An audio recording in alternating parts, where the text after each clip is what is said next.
کتابوں میں لکھا ہے، حضرت حسن بصری رحمۃ اللہ علیہ کا زمانہ ہے، ایک دیندار مالدار انسان شادی ہوئی، شادی کے چند مہینوں بعد انتقال کر گیا۔ اس کے انتقال کے بعد اس کے گھر ایک بچہ پیدا ہوا، ماں پالتی رہی، سنبھالتی رہی، دولت چھوڑ کر گیا تھا باپ۔ بچپن سے دولت میں پلنے بڑھنے والا یہ نوجوان بہت تیزی سے دولت کے نشے میں گناہ کی طرف بڑھتا گیا، دوڑتا گیا، چلتا گیا، ایک ایک گناہ کرتا گیا۔ ماں سمجھاتی گئی، بیٹا گناہ نہ کرو، بیٹا نشہ نہ کرو، بیٹا زنا نہ کرو، اللہ کی پکڑ آئے گی۔ ماں کی ایک نہ سنتا۔ وہ ماں خود حسن بصری کی خانقاہ جایا کرتی تھی، حضرت سے کہتی، حضرت بیٹے کے توبہ کے لیے دعا کریں، بیٹا بہت گناہ میں لت پت ہو گیا، رات رات باہر رہتا ہے، کوئی گناہ ایسا نہیں جو میرے بیٹے نے نہ کیا ہو، حضرت دعا کر دیجئے۔ حضرت کہتے، کبھی میرے سامنے لاؤ تو میں اس کو توبہ کے کلمات پڑھاؤں، میں اس کو توبہ کراؤں، وہ آنے کے لیے تیار نہیں۔ ماں سمجھا سمجھا کے تھک گئی، جوان ہوا، عین جوانی میں ان گناہوں کی وجہ سے اللہ نے اس کو بیمار کر دیا۔ گناہ جب کثرت سے ہوتے ہیں، علماء نے لکھا ہے وہ انسان کے باڈی کو پگھلا دیتے ہیں، ناقص ہو جاتے ہیں، ایک ایک اعضاء شل ہونے لگتا ہے۔ اس نے دیکھا، پڑ گیا پلنگ پر، ہڈیاں ڈھانچہ رہ گیا، گوشت پگھلنے لگا۔ جیسے جیسے دن قریب آتے، موت کے قریب جاتا، وقت انتقال کا قریب آیا، ماں کو کہنے لگا، امی امی میرا دل توبہ کو چاہ رہا ہے، مجھے توبہ کرنا ہی نہیں آتی، مجھے کچھ نہیں آتا، اب میں مر رہا ہوں، امی توبہ کرا دیجئے۔ ماں نے کہا، بیٹا پھر میں درخواست کرتی ہوں میرے شیخ سے۔ حسن بصری سے کہا، بیٹا موت کے آغوش میں پہنچنے کو ہے، حضرت توبہ کرنا چاہ رہا ہے، توبہ نہیں کر پا رہا۔ حضرت کہتے ہیں، اتنے دن تو انتظار کیا، آیا نہیں، یہ ہزاروں شاگردوں کو چھوڑ کر میں کیسے آؤں؟ ماں واپس آئی، کہا، بیٹا شیخ آنے کے لیے تیار نہیں۔ اس نے کہا، ماں مرنے سے پہلے 2 وصیت کر کے مرتا ہوں۔ ماں کہتی، کیا ہے تیرے پاس کہنے کے لیے، اب کیا کہے گا تو؟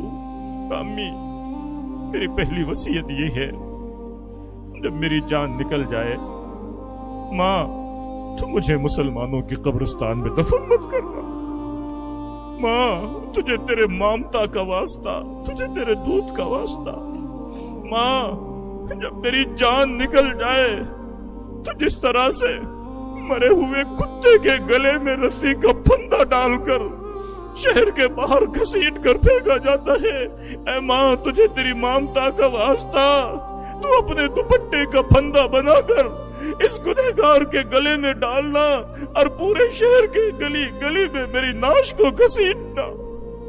ماں کہتی، بیٹا کچھ تو کیا نہیں، پھر ایسی نصیحت کیوں کرتا ہے؟ سنو نوجوانوں، وہ کہتا، امی کوئی ایک نیکی میرے نام اعمال میں نہیں، مجھے اگر مسلمانوں کے قبرستان میں دفن کر دیا گیا تو میرے وجہ سے پتہ نہیں کتنوں کو عذاب میں مبتلا ہونا پڑے گا، نہ کرو مجھے قبرستان میں دفن۔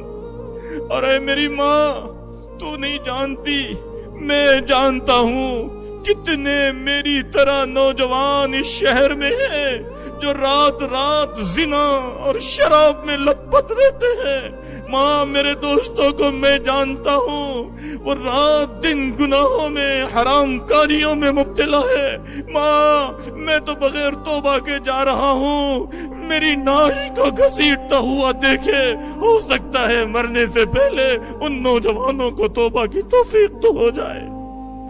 میری ماں میری وصیت پہ عمل کرنا۔ اتنا کہہ کے وہ نوجوان ایک ہچکی لے کے اپنی جان اللہ کے حوالے کرتا ہے۔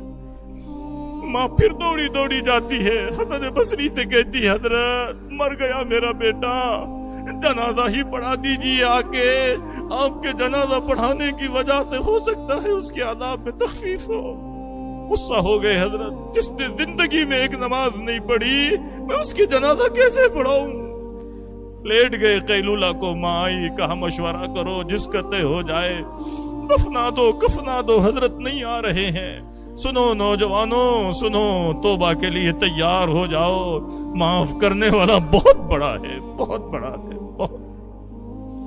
ادھر کفن پہنا کے تیار کیا گیا، دروازے پہ دستک ہوتی ہے، ماں پوچھتی ہے کون؟ کہتے میں حسن بصری۔ خوش ہوتی ہے، آپ آئے ہیں، پڑھا لو جنازہ۔ کہتے میں آیا نہیں ہوں، مجھے کسی نے بھیجا ہے۔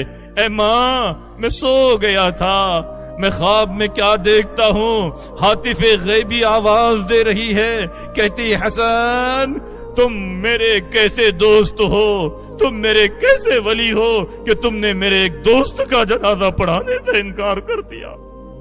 یاد رکھنا، اگر تم نے اس ولی کا جنازہ نہ پڑھایا تمہاری ولایت چھین لی جائے گی۔ ماں مجھ پہ احسان کرو، مجھ سے جنازہ پڑھا دو ورنہ میری ولایت چلی جائے گی۔ حسن بصری نے جنازہ پڑھا کے دفنا دیا۔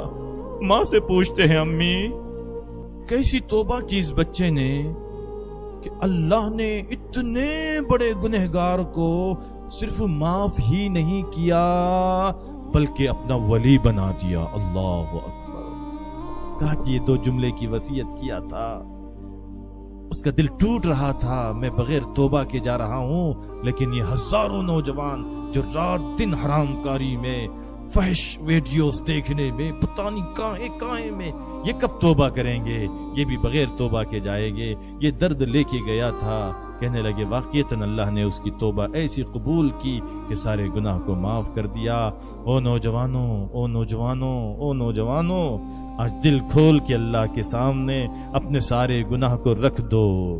سارے گناہ ہم چھپائیں کس سے؟ اللہ سب جانتے ہیں۔ اور جب اللہ معاف کرنے پہ آئیں، اللہ داڑھی اور پگڑی نہیں دیکھتے، اللہ سفید کپڑے نہیں دیکھتے، اللہ دینے پر آئے تو وہ عادی شرابی کو بھی ولی بنا سکتے ہیں۔